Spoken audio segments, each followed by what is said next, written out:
자, 오늘은 한 고등학생의 죽음에 관련해서 이야기를 해보려고 해. 일찍 세상을 떠난 친구의 이름은 준성이야.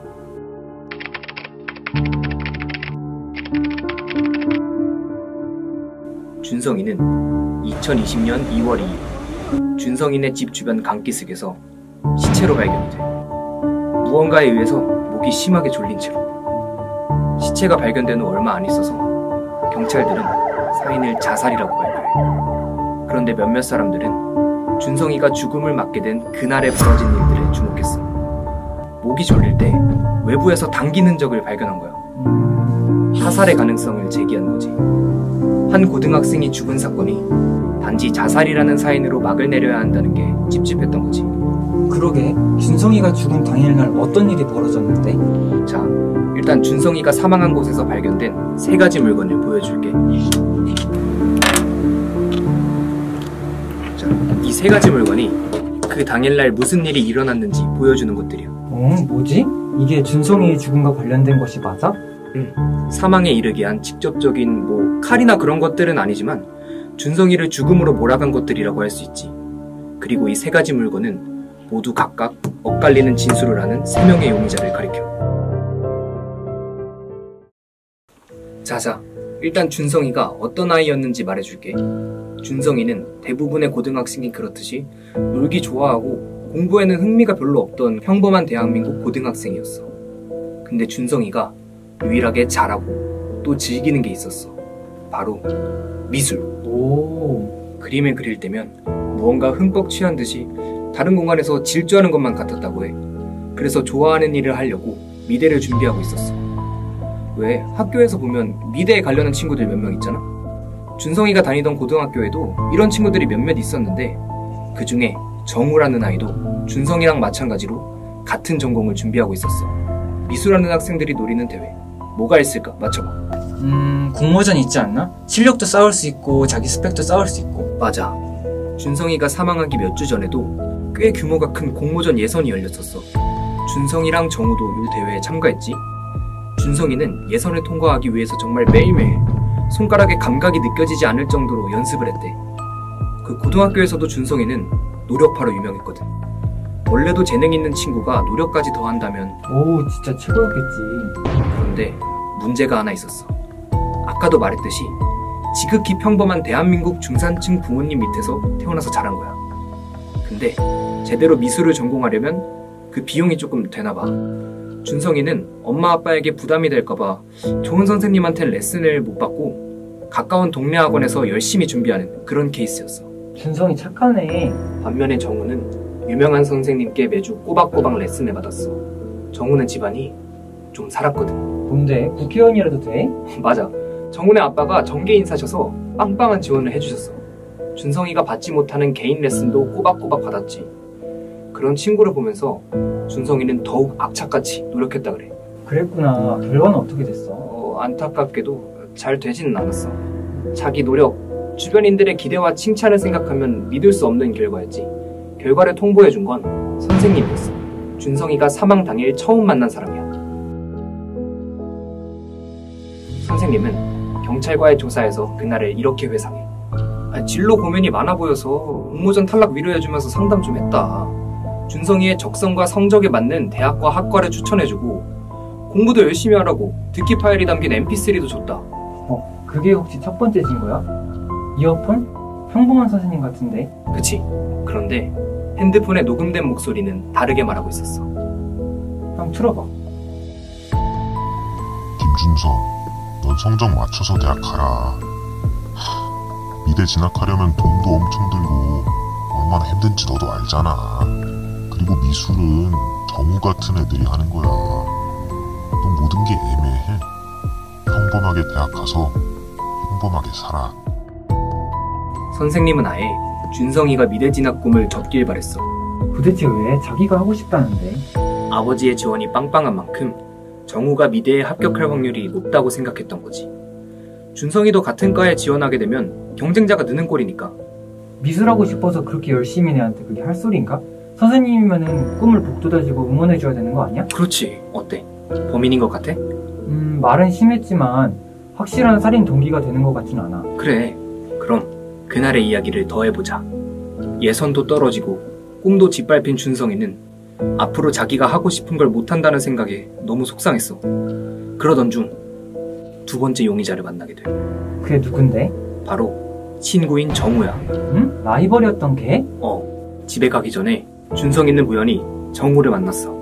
준성이는 정우를 보는 순간 속상함이 한꺼번에 머리 끝까지 차올라서 그냥 지나치려고 했는데 정우가 준성이를 딱 붙잡는 거야. 그리고 이걸 쓱 내밀어. 열어봐. 이건 티켓? 응, 맞아. 준성이가 탈락했던 공모전 전시회잖아? 정우가 말했어. 야, 김준성, 예선 떨어졌다며? 내가 그랬잖아. 미술 제대로 배우려면 집안이 빵빵해야 된다고. 아니, 줄 게 있어서 그래. 공모전 본선 초대권이야. 시간 되면 꼭 와라. 보고 좀 배워. 동네 학원에만 갇혀있지 말고. 완전 야구른데? 안 그래도 화났는데, 그치? 그럼 정우가 범인인가? 아니, 그렇지만 나는 정우가 준성이의 죽음에 한몫했다고는 생각해. 그날의 이야기를 계속할게. 시간은 지나서 밤 7시가 됐어. 슬픔과 자신의 미래를 생각하며 길을 터벅터벅 걸어가던 준성이는 한 통의 문자를 받아. 그리고 이게 세 번째 단서야. 이 용의자는 모두 준성이를 위해 한 일이라고 해. 마지막 증거. 한번 읽어볼래? 엄마한테 온 문자네? 중간고사 성적표 봤다. 몇 빠지게 돈 벌어서 학원 보내놨더니 이게 뭐니? 당장 집에 들어와. 준성이는 부모님께도 위로를 받지 못하고 외려 더 막막해졌어. 홍준아, 너가 만약 준성이었으면 어땠을 것 같아?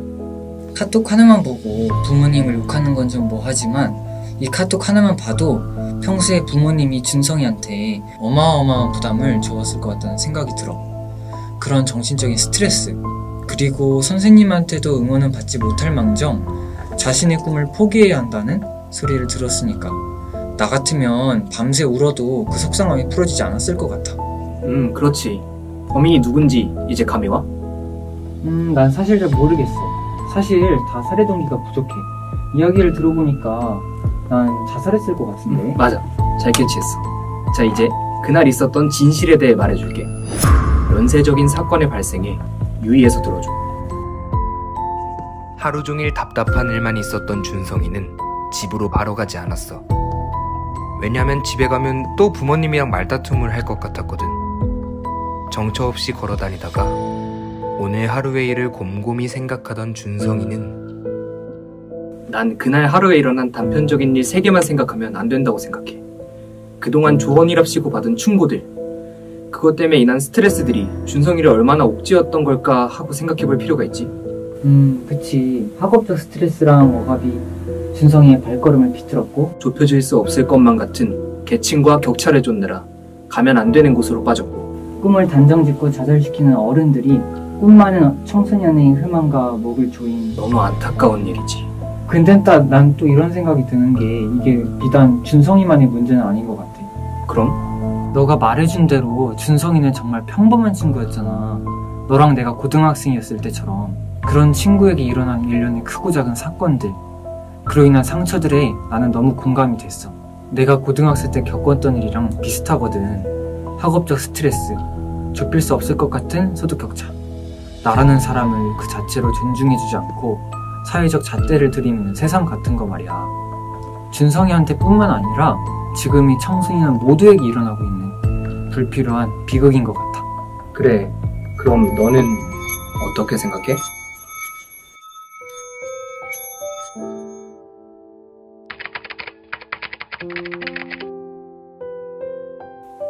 청소년이 기성세대에게 하고 싶은 이야기를 스토리텔링 형식으로 녹여내보았습니다.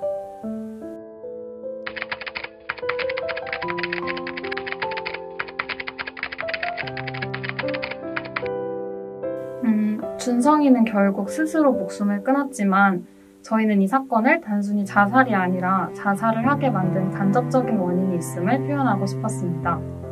선생님, 친구, 엄마는 각각 준성이의 개성을 존중하지 않는 사회, 소득 격차, 학업적 스트레스를 상징합니다. 선생님은 준성이의 꿈과 개성을 존중하지 않고 현실적인 조언이랍시고 진로를 강요했습니다. 학생의 꿈을 응원하고 지지해줘야 할 선생님이라는 존재가 학생의 삶을 오히려 단정지었던 것이죠. 친구인 정호는 준성이와는 다르게 부모님으로부터 풍족한 지원을 받았던 친구인데요. 기성세대에서 형성된 노력만으로 극복할 수 없는 환경적인 요인이 한 청소년을 좌절시켰음을 표현하고 싶었습니다. 그리고 마지막으로 부모님의 주된 관심은 준성이의 학교 생활이 아니라 준성이의 학업과 진로뿐이었습니다. 부모님으로부터 받았던 어마어마한 정신적 스트레스는 준성이에게 큰 압박감으로 다가왔습니다. 이러한 세 가지 원인들은 준성이라는 한 평범한 학생을 옥죄고 결국 비극적인 사건을 초래했음을 영상에 담고 싶었습니다.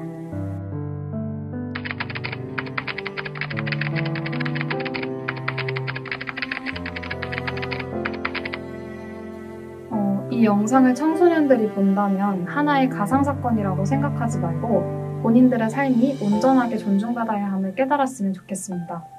또한 청소년들이 부모님, 선생님을 포함한 기성세대에게 본인의 개성을 확실하게 표현하고 주체적인 사람이 되었으면 좋겠습니다. 그리고 학부모를 포함한 기성세대가 이 영상을 보게 된다면 주변에 준성이 같은 아이가 없는지 관심을 기울이고 본인들이 청소년들에게 해준 말이 그 아이를 옥죄고 있는 건 아닌지 되돌아보는 계기가 되었으면 좋겠습니다.